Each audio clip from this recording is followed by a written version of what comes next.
teologia e missão.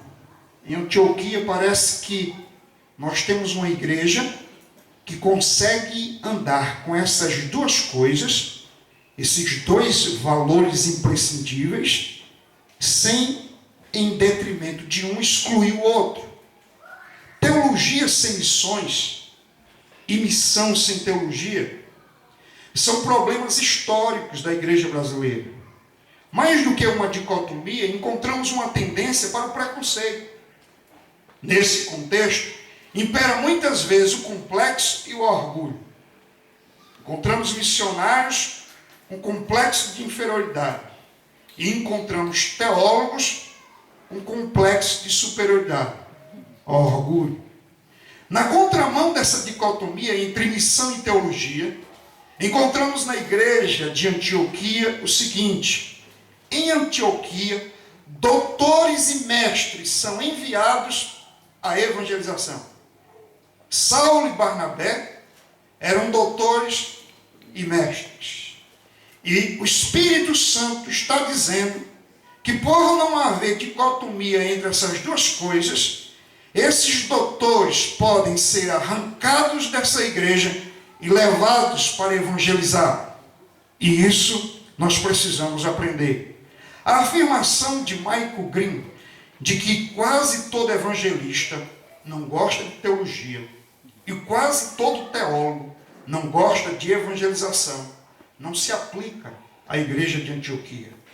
Se antes da conversão Saulo de Tarso encontrava-se comprometido numa missão sem teologia, e se antes da conversão de Cornélio Pedro possuía uma teologia sem missão, em Antioquia a igreja tem teólogos que saem para cumprir a missão e que por isso são missionários que sabem fundamentar sua pregação numa base teológica sólida, sem ter que mercantilizar o evangelho.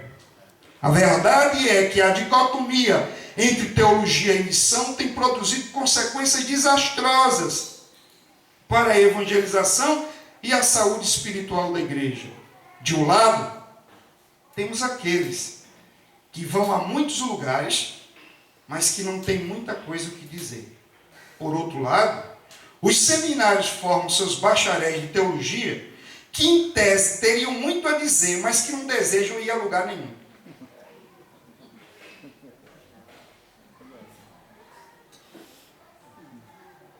Então, se você for numa praça lá no Recife, tem uns caras, parecem malucos, tentando pregar o evangelho na praça, dentro do metrô. Mas se você for dentro da Luz e Vida, tem um bando de gente discutindo teologia, quantas almas ou quantos anjos cabem na cabeça de um alfinete, mas não está disposto a pregar o evangelho. Então essas duas coisas, para mim, elas são aberrações que não condiz com a obra do Espírito Santo. Mas há uma outra dicotomia, é a dicotomia entre intelectualidade e piedade. Parece que piedade é ser um tanto quanto avesso à razão. E aqueles que se detêm à razão, ou se atêm ao estudo teológico e intelectual, parece que se acham no direito de abrir mão da piedade. Em Antioquia havia profetas e mestres que oravam, jejuavam e cultuavam o Senhor. Ali havia intelectualidade e piedade, doutrinamento com oração e consagração. Unir razão e devoção deveria ser uma prática comum. Afinal, piedade sem intelecto resulta em alienação inconsequente e irrelevante. Intelecto sem piedade produz ceticismo, orgulho intelectual e a soberba da vida.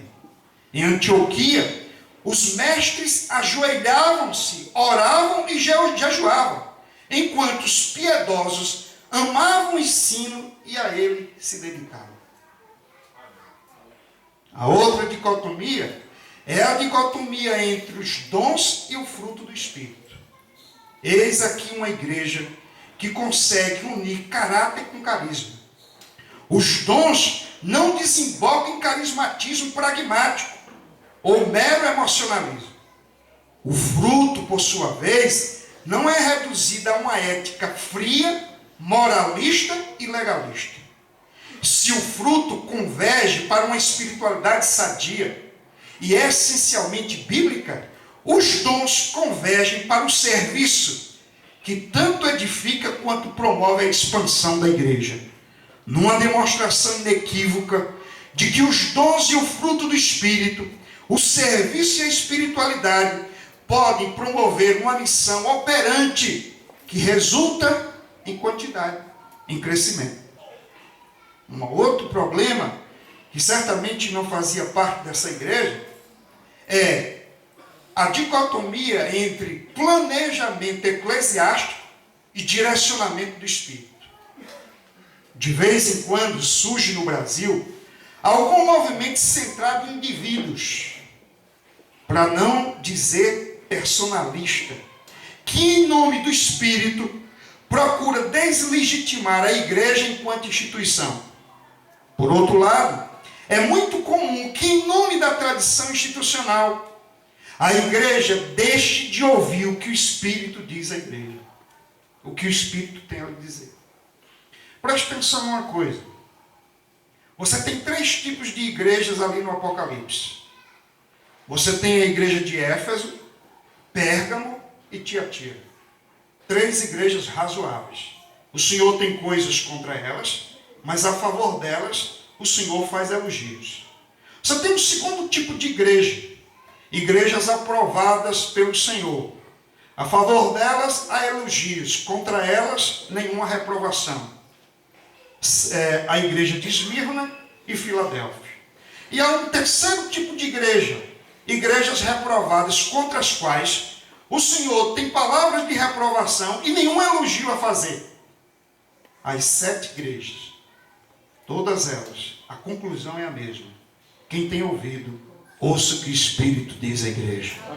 Porque a resposta para que uma igreja piedosa continue sendo piedosa, uma igreja razoável, progrida, cresça e se aperfeiçoe, ou uma igreja apóstata volte ao caminho de Deus, é que ela ouça o Espírito.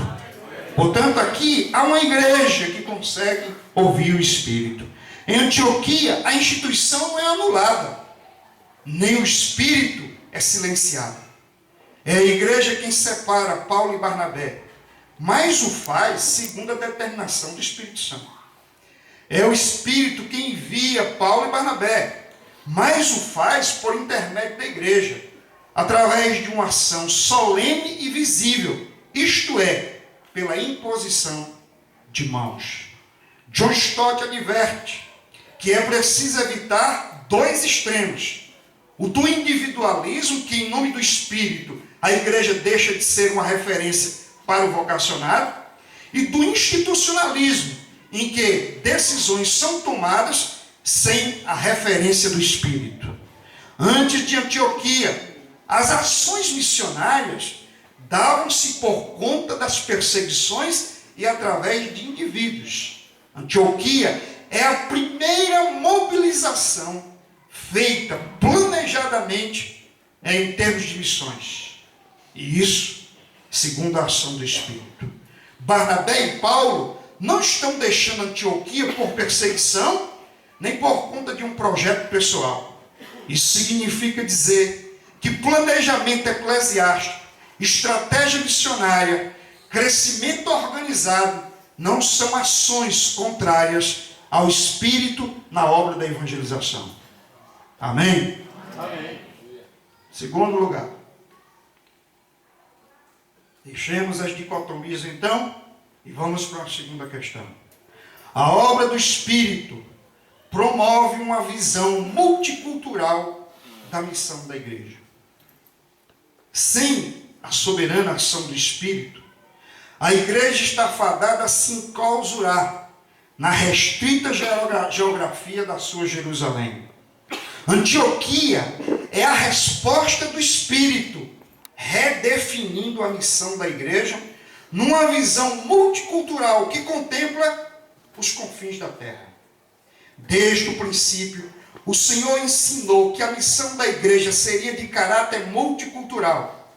Mateus 28, 19, ide, portanto, e fazei discípulos de todas as nações. Marcos 16 e 15, ide por todo o mundo e pregai o evangelho a toda criatura. Atos 1 e 8, recebereis poder ao descer sobre vós o Espírito Santo. Ser-me-eis testemunhas tanto em Jerusalém, Judéia, Samaria e até os confins da terra.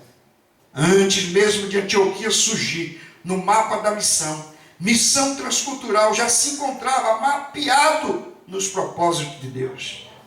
Há sinais evidentes de que o Espírito está se movendo e movendo pessoas para pregar a outras etnias. Preste atenção. A perseguição que resultou na morte de Estevão soberanamente foi utilizado pelo Espírito, espalhando a igreja para além das fronteiras de Jerusalém. Filipe deixa Samaria para anunciar Cristo no deserto de Gaza a um eunuco, segundo a ação do Espírito. Saulo é chamado com a missão definida de pregar os gentios. Pedro aprende com a conversão de Cornélio que é preciso redefinir a missão e revisar a teologia. Antioquia representa o clímax desses pequenos movimentos do Espírito na direção dos gentios. Estrategicamente, Deus escolhe uma cidade multicultural, com uma igreja multicultural, que possui uma liderança multicultural. Você vai ver aí, cada um era de um lugar diferente, para uma missão multicultural, dirigido a outras etnias, a outras línguas, outras raças. Sendo uma cidade multiétnica, diz Jorge Barro, dividida em segmentos gregos, sírios, judeus, latinos e africanos, a igreja ali instalada refletia esse caráter. Meus irmãos, é só olhar para os líderes da igreja e constataremos sua multiculturalidade, diversidade de culturas e tradições. Barnabé, natural de Chipre. Simeão, judeu ou africano?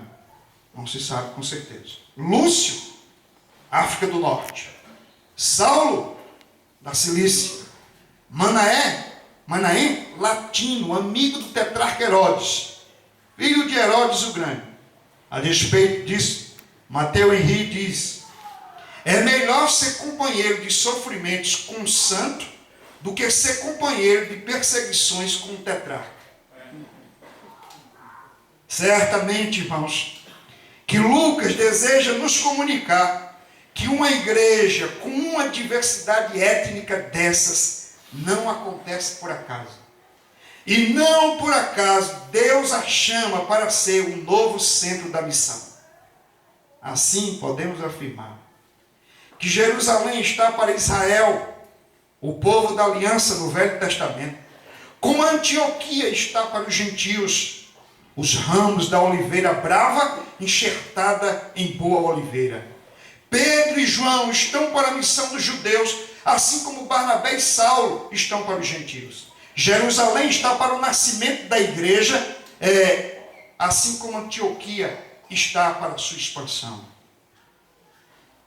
Quando eu olho para essa história, eu fico pensando, quem é o Brasil se não um país multicultural? Por acaso somos multiculturais apenas por um acaso da sociologia? Um fenômeno meramente cultural e social? Certamente que não.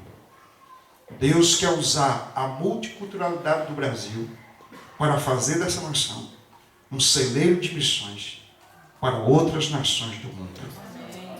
E se a igreja congregacional foi a primeira igreja desse país a se instalar aqui, voltada para o povo brasileiro, uma igreja voltada para a nossa língua, para a nossa cultura, isso significa dizer que devemos ser os primeiros a pensar em chegar em outros lugares onde o Evangelho ainda não chegou. Terceiro, meus irmãos, a centralidade do Espírito estabelece o controle de qualidade peculiar aos tempos de avivamento. Quero aqui enfatizar que em tempos de avivamento, o controle exercido pelo Espírito Santo produz qualidade na vida da igreja e na missão que ela exerce. E quando eu estou falando de controle de qualidade, estou dizendo que, a depender de nós temos a tendência de entregar para Deus o pior de nós. O pior do nosso tempo, o pior da nossa idade, o pior do nosso dinheiro, o pior e o pior. Mas quando o Espírito Santo coordena, o melhor é consagrado a Deus para a glória de Deus. A obra do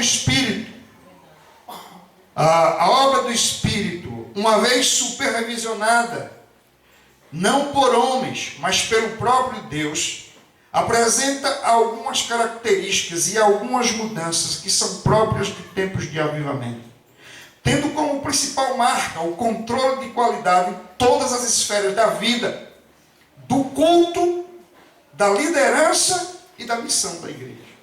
Vamos observar algumas coisas aqui. Controle de qualidade na liderança. Ao escolher Barnabé e Saulo de Antioquia para a obra missionária, o Espírito Santo estabelece um princípio.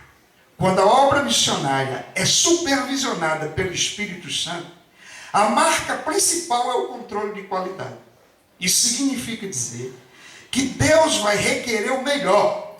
Não pode ser qualquer um, nem de qualquer jeito.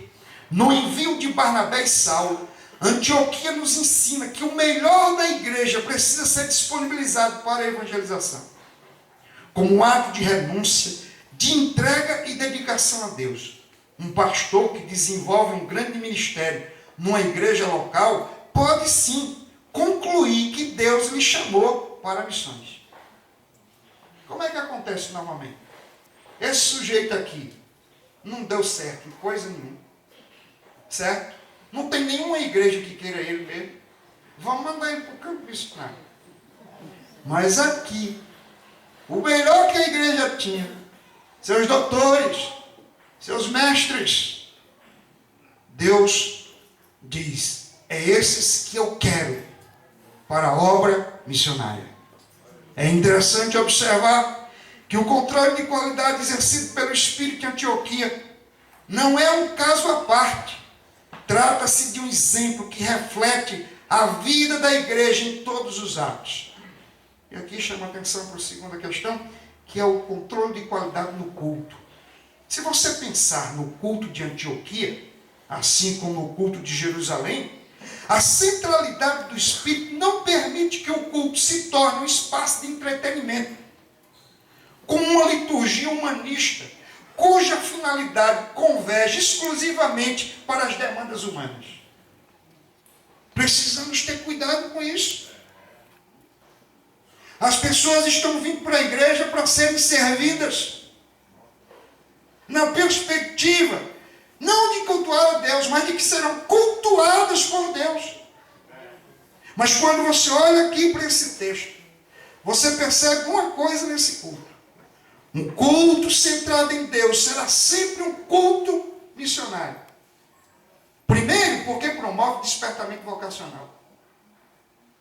É servindo eles ao Senhor, jejuando, disse o Espírito Santo: separai.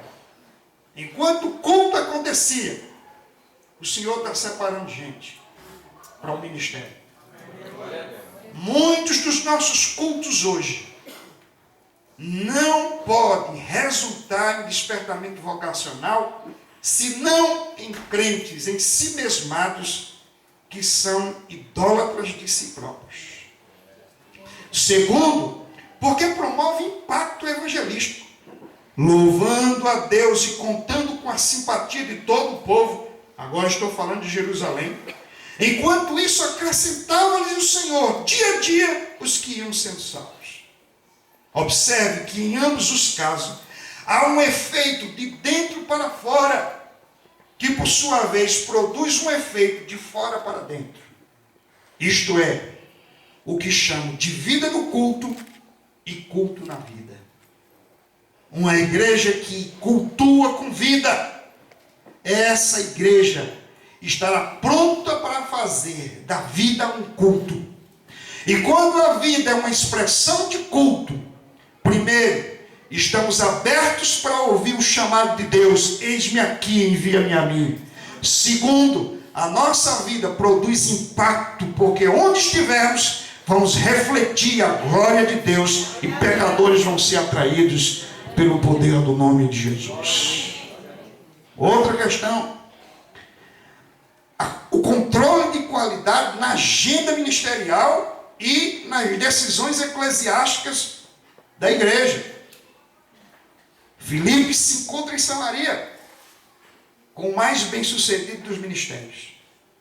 Sua agenda ministerial encontra-se completamente preenchida.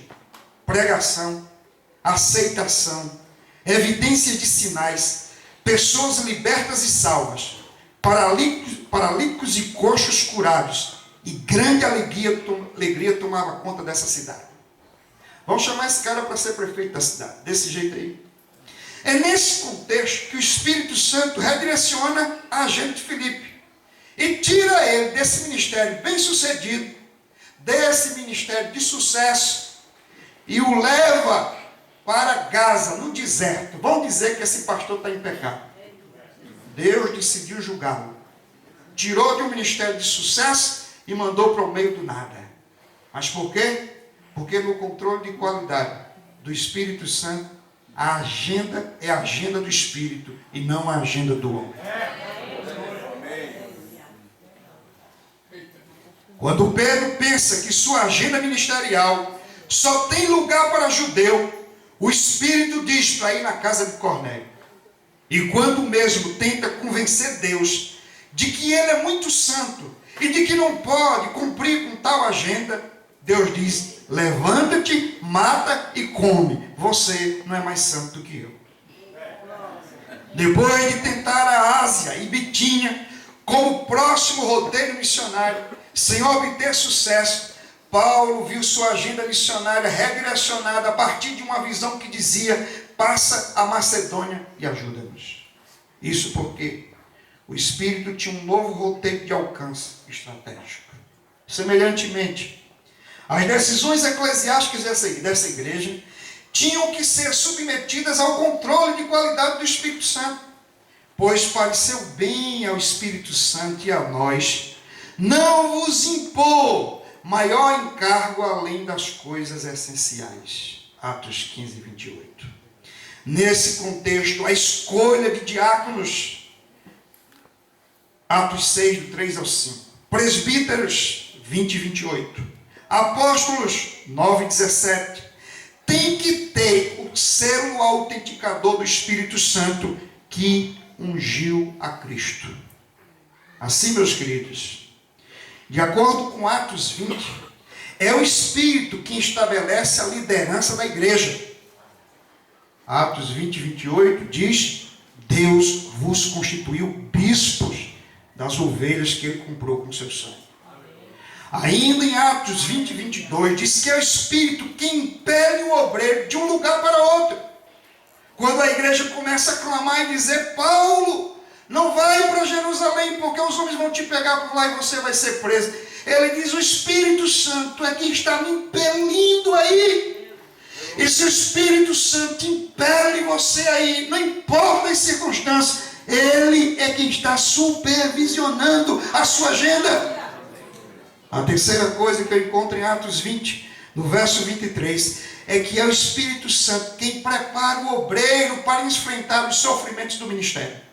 Paulo disse: não, o Espírito Santo já me disse que onde eu vou só tem essas coisas, prisões, correntes. Se o Espírito Santo já me disse, ele já me preparou. E como é que acontece hoje, meus irmãos? Ah, eu estou sofrendo, vou embora. As coisas estão difíceis, eu vou embora.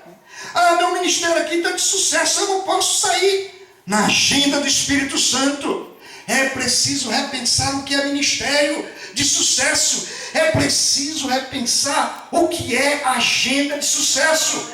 Tudo que nós precisamos é que aquele que nos constituiu bispos do seu rebanho e que nos impele a sair desse lugar e ir para esse outro, ou a permanecer aqui, que entendamos que indo ou permanecendo, com ou sem tribulação, o Senhor é quem nos colocou ali. E se Ele nos colocou, nós não temos motivo para fugir da batalha. Maior é aquele que está conosco do que aquele que está no mundo. Deus quer nos encorajar a abraçarmos o ministério que Ele nos deu, sem nos contaminar com essa bactéria humanista e diabólica que está aí, que nos diz que nós estamos aqui para ser bem-sucedidos. Não, nós estamos aqui para promover a glória de Deus e edificar o rebanho que Cristo comprou com o seu sangue. Se há um espírito soprando em seu ouvido para dizer que ministério é sombra e alga fresca, lembre-se, esse espírito não é o de Atos dos Apóstolos. O problema é que temos muita gente pensando que ministério é um meio que Deus criou para promover o sucesso dos pastores. De modo que muitos de nós pastores estamos envergonhados porque depois de alguns anos não alcançamos o sucesso previsto. Lembre-se, o nosso sucesso não é aqui. É quando naquele dia ouvirmos do Senhor: vinde bendito para o reino que vos foi preparado. Foste fiel no pouco, sobre o muito te colocarei. Entra no reino do meu Senhor.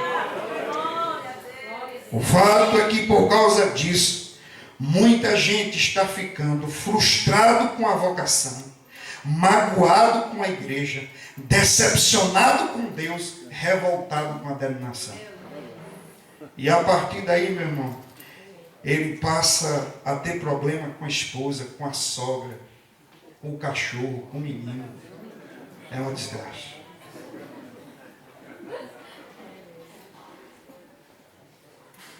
Outro ponto que precisamos: controle e qualidade.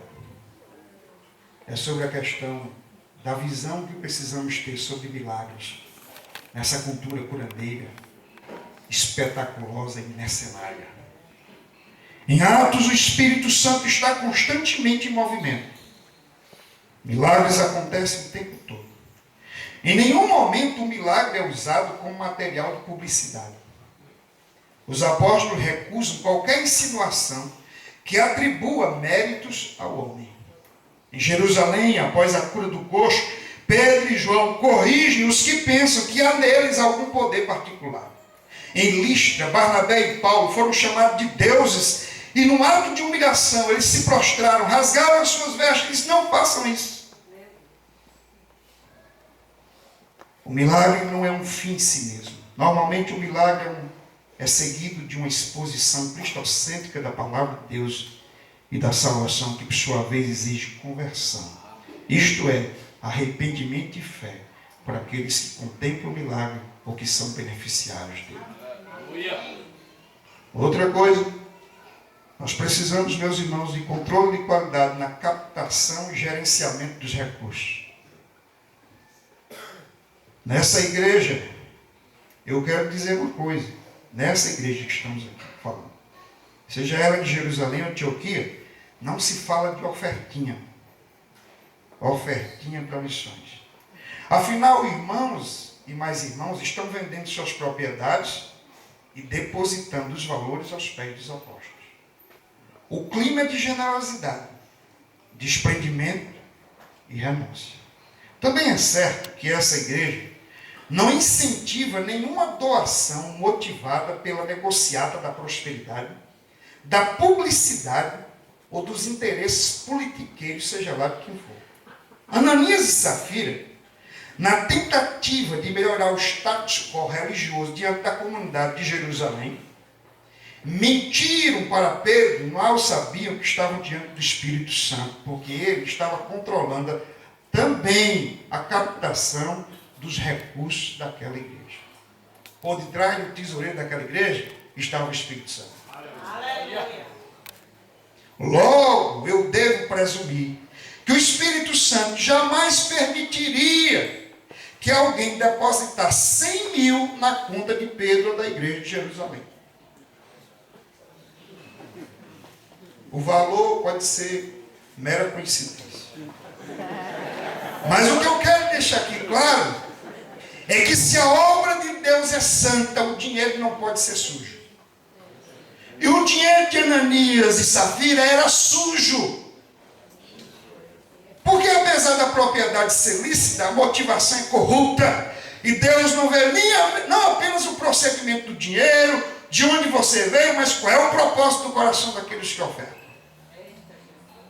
Ela Stig, a avivalista da África do Sul, disse: é melhor para um crente estar morto na sepultura do que vivo na igreja com uma mentira. E muitos de nós aqui estamos mentindo.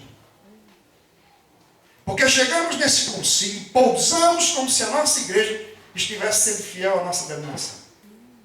E se estamos nesse concílio falando de ofertinha, é porque ainda não aprendemos a doar ou a devolver 10% das entradas da igreja à nossa denominação.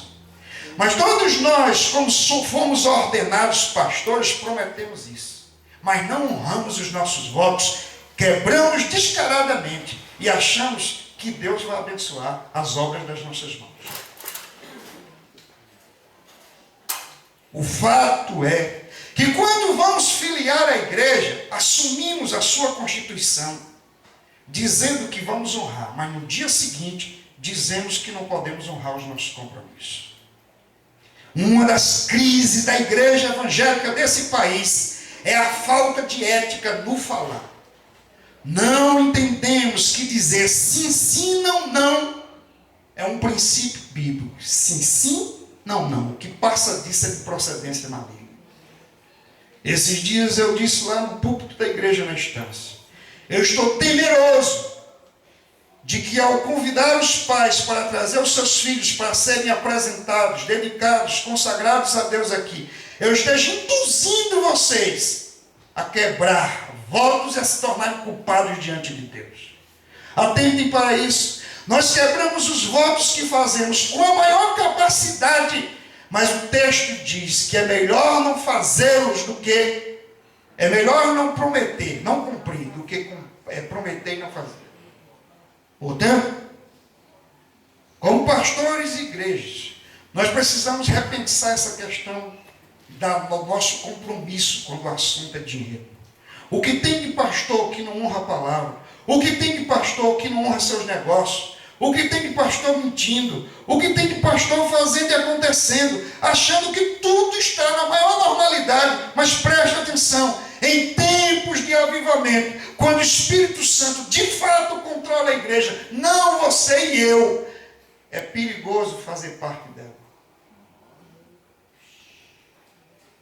Eu estava pregando esse texto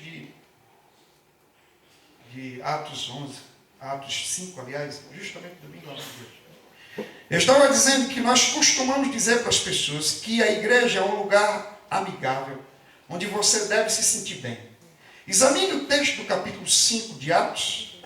Diz que as pessoas tinham tanto temor que não ousavam se aproximar dos apóstolos, não porque eles tinham segurança, preparados para matar. Mas sabe por quê? Porque eles temiam que os pastores fizessem uma oração imprecatória diante dos seus próprios pecados.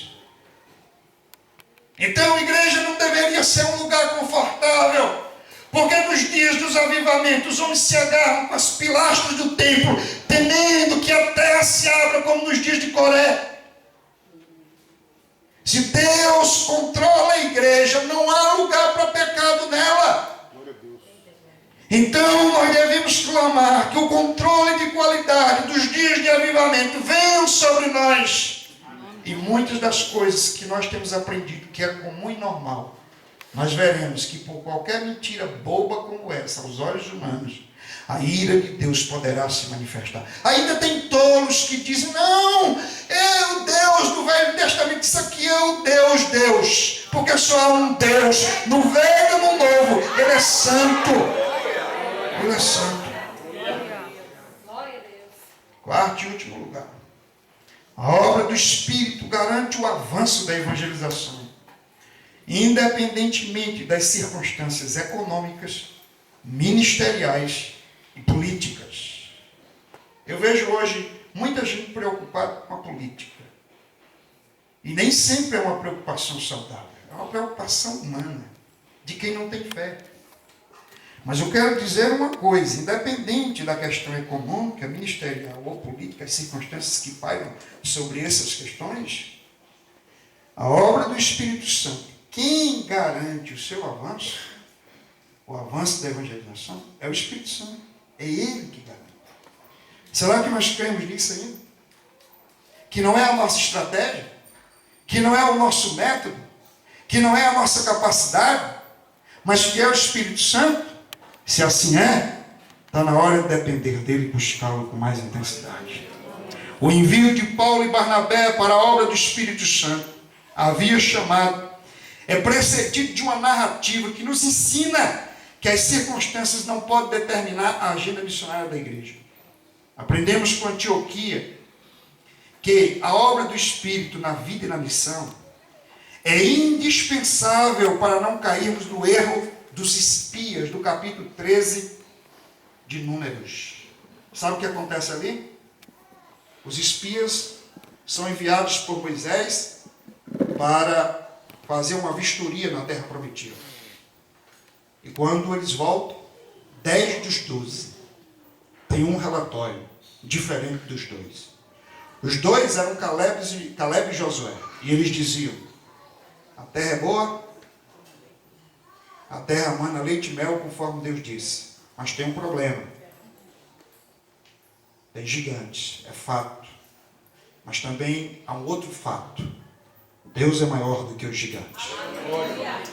Os outros 10 olharam para os gigantes e disseram: quando nós olhamos para ele, nos sentimos como gafanhoto. Como gafanhoto, morreram no deserto. Eles fizeram duas coisas que nós não podemos fazer. Eles subestimaram o poder do inimigo, o poder das circunstâncias, o poder dos gigantes. Eles superestimaram o poder do inimigo e subestimaram o poder de Deus. Mas a Bíblia diz que quando Jesus ressuscitou, ele declarou: é-me dado, não algum, mas todo o poder nos céus e na terra. Todo o poder nos céus e na terra. Quero chamar a sua atenção para que isso aqui possa ser bem captado por nós. No capítulo 11, do verso 19 ao 25, você encontra a narrativa sobre o nascedouro, a origem da igreja de Antioquia. Apenas entre os versos 19 ao 25 do capítulo 11.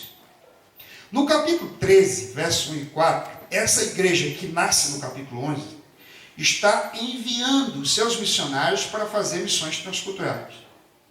Ok.